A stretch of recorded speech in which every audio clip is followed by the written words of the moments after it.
Kita ke informasi pertama, ada Dewan Perwakilan Rakyat yang mempercepat rapat paripurna pengambilan keputusan terhadap rancangan Undang-Undang Omnibus Law Cipta Kerja hari ini. Rapat pengambilan keputusan terhadap RUU Cipta Kerja ini sedianya dijadwalkan berlangsung pada Kamis. Dikutip dari cnnindonesia.com, rapat paripurna yang berlangsung sejak Senin siang ini dihadiri oleh 318 dari 575 anggota Dewan. RUU Cipta Kerja merupakan pemangkasan sejumlah undang-undang secara besar-besaran dengan tujuan menyederhanakan perizinan dan juga investasi. Namun RUU Cipta Kerja ini menuai polemik karena dinilai merugikan kalangan pekerja. Sebelumnya pada Sabtu malam DPR menyetujui RUU Cipta Kerja untuk disahkan pada rapat paripurna. Suara penolakan datang dari Partai Demokrat dan PKS. Kami dulu. Kami persilakan kepada pemerintah. Tolong Pak Ketua. Baik, terima kasih Bapak Ibu sekalian. Telah kita ketahui bersama bahwa pandangan-pandangan fraksi 6 menyatakan setuju secara bulat. 1 menerima dengan catatan fraksi PAN, 2 menyatakan menolak. Sehingga berdasarkan mekanisme tata tertib pasal 312 dan 313 mengacu kepada pasal 164 yang disampaikan tadi, maka pimpinan dapat mengambil berdasarkan pandangan-pandangan fraksi di dalam forum rapat paripurna. Cocok. Bisa disepakati? Sepakat kedua. Baik, terima kasih Bapak Ibu yang kami hormati.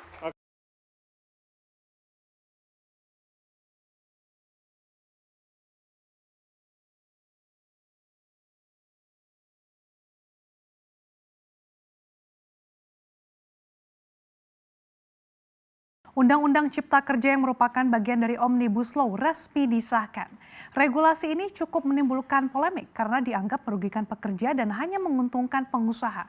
Lantas apa saja poin yang dinilai merugikan? Selengkapnya akan kami ulas untuk Anda dalam Gerak Cepat Undang-Undang Ciptaker. Pemerintah melalui Kementerian Koordinator Perekonomian mengubah kembali skema pemberian pesangon pemutusan hubungan kerja atau PHK.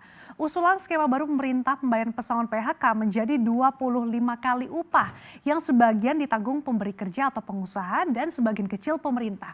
Usulan tersebut ini juga menjadi turun dari sebelumnya yang sudah disepakati sebanyak 32 kali, ini menjadi 25 kali.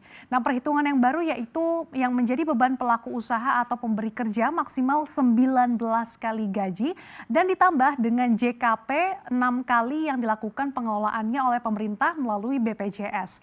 Nah, alasan pemerintah mengusulkan skema baru ini dikarenakan banyak perusahaan atau pemberi kerja yang tidak sanggup membayar pesangon PHK dibayar 32 kali upah, terutama melihat dampak pandemi COVID-19. Selain itu, staf ahli Kemenko Perekonomian Ellen Setiadi mengatakan saat ini besaran pesangon PHK pekerja di Indonesia terbilang besar jika dibandingkan dengan negara-negara ASEAN seperti Vietnam dan Malaysia, sehingga investor berpikir ulang untuk berinvestasi di Indonesia. Selain itu, upah minimum kabupaten kota atau UMK ini dibuat bersyarat memerhatikan laju inflasi atau pertumbuhan ekonomi. Dan juga upah minimum sektoral kabupaten kota UMSK dihapus dalam Undang-Undang Cipta Kerja. Menurut Ketua Badan Legislasi DPR RI Supratman Andi Aktas, keputusan itu agar pekerja maupun pengusaha harus mendapatkan kepastian hukum tentang adanya kenaikan upah yang diterima pekerja setiap tahunnya.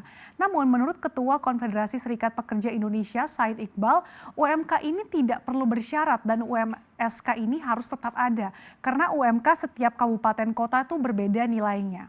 Pihak buruh pun tidak setuju kalau UMK di Indonesia terbilang lebih mahal dibandingkan negara ASEAN lainnya. Menurutnya, jika diambil rata-rata nilai UMK secara nasional, nilai UMK di Indonesia ini jauh lebih kecil dibandingkan upah minimum di Vietnam. Oleh karena itu, UMSK harus tetap ada sebagai jalan tengahnya. Penetapan nilai kenaikan dari jenis industri yang mendapatkan UMSK bisa dilakukan di tingkat nasional untuk beberapa daerah dan jenis industri tertentu saja, sehingga UMSK tidak lagi diputuskan di tingkat daerah dan tidak semua industri mendapatkan UMSK agar ada keadilan. Kita lihat lagi di slide selanjutnya. Selain itu, kalangan buruh juga menyoroti persoalan karyawan kontrak dan outsourcing seumur hidup. Jadi tanpa batasan waktu dan jenis pekerjaan, maka jaminan pensiun dan kesehatan mereka ini berpotensi akan hilang. Padahal sebelumnya outsourcing dibatasi hanya untuk 5 jenis pekerjaan. Menurut kalangan buruh ini adalah masalah serius. Pasalnya dengan sistem tersebut ini bisa jadi nggak ada pengangkatan karyawan tetap sehingga pengusaha akan cenderung memperkerjakan buruh kontrak dan outsourcing. Pengusaha pun bisa melakukan PHK hanya karena alasan untuk melakukan efisiensi. Dan ini bisa menjadi potensi PHK besar-besaran. Dan ketika tidak ada karyawan tetap dan banyaknya buruh kontrak yang mudah dipecat, maka ini dengan sendirinya pesangon dan jaminan sosial seperti pensiun, hari tua, serta jaminan kesehatan ini akan berpotensi hilang, tidak didapatkan buruh. Sebagai gambaran untuk Anda, jumlah karyawan kontrak dan outsourcing sebesar 70 hingga 80% dari total buruh yang bekerja di sektor formal.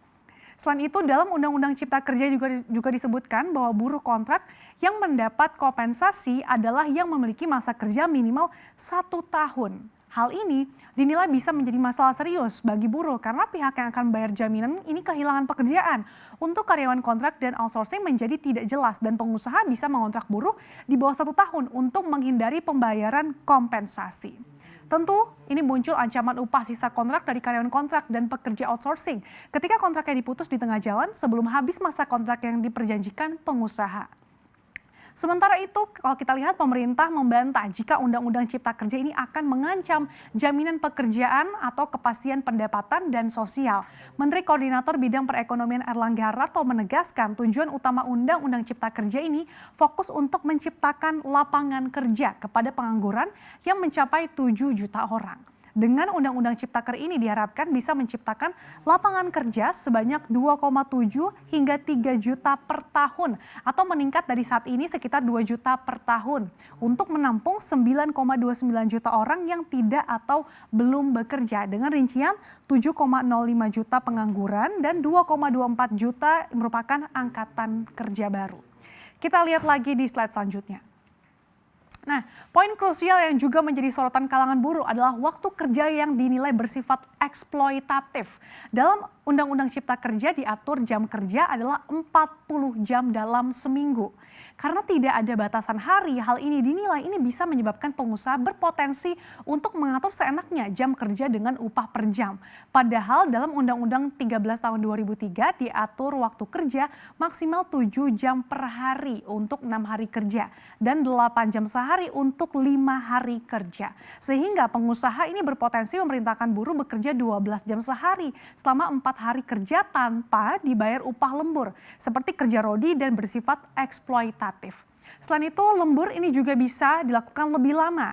Jika dalam Undang-Undang 13 tahun 2003 hanya boleh maksimal 14 jam, sedangkan dalam Undang-Undang Cipta Kerja menjadi 18 jam. Akibatnya, buruh akan kelelahan dan rentan terjadi kecelakaan kerja. Selain itu, yang juga menjadi sorotan adalah mengenai hilangnya hak cuti dan hak upah atas cuti. Meskipun hak cuti melahirkan dan haid ini tidak dihilangkan, namun upah buruhnya tidak dibayar atau hak upahnya atas cuti tersebut hilang. Akibatnya buruh perempuan tidak akan mengambil hak cuti haid dan hamilnya karena takut dipotong upahnya pada saat mengambil cuti tersebut. Nah, jika buruh tidak dibayar selama cuti, menurutnya telah bertentangan dengan Organisasi Perburuhan Internasional atau ILO. Jelas aturan ini dinilai bertentangan dengan konvensi ILO yang mengatur bahwa buruh ini hak mengambil hak cuti maka harus dibayarkan upahnya. Sementara itu, Menko Bidang Perekonomian Erlangga Hartarto menegaskan bahwa dengan Undang-Undang Cipta Kerja ini justru menjamin adanya kepastian dalam pemberian pesangon di program jaminan kehilangan pekerjaan. Jadi selain itu, pemerintah menerapkan juga program jaminan kehilangan pekerjaan atau JKP dengan tidak mengurangi manfaat jaminan kecelakaan kerja, jaminan kematian, jaminan hari tua, jaminan pensiun, serta tidak menambah beban iuran dari pekerja atau pengusaha. Mekanisme PHK pun ini tetap mengikuti persyaratan yang diatur dalam Undang-Undang Ketenagakerjaan. Selain itu, Undang-Undang Cipta Kerja juga dikatakan tidak menghilangkan hak cuti haid dan cuti hamil yang telah diatur dalam Undang-Undang Ketenagakerjaan. Semoga saja Undang-Undang Ciptaker yang kejar tayang disahkan ini betul-betul bisa meningkatkan daya saing, investasi, dan tentunya bisa mengakomodir insentif dan hak para pekerja.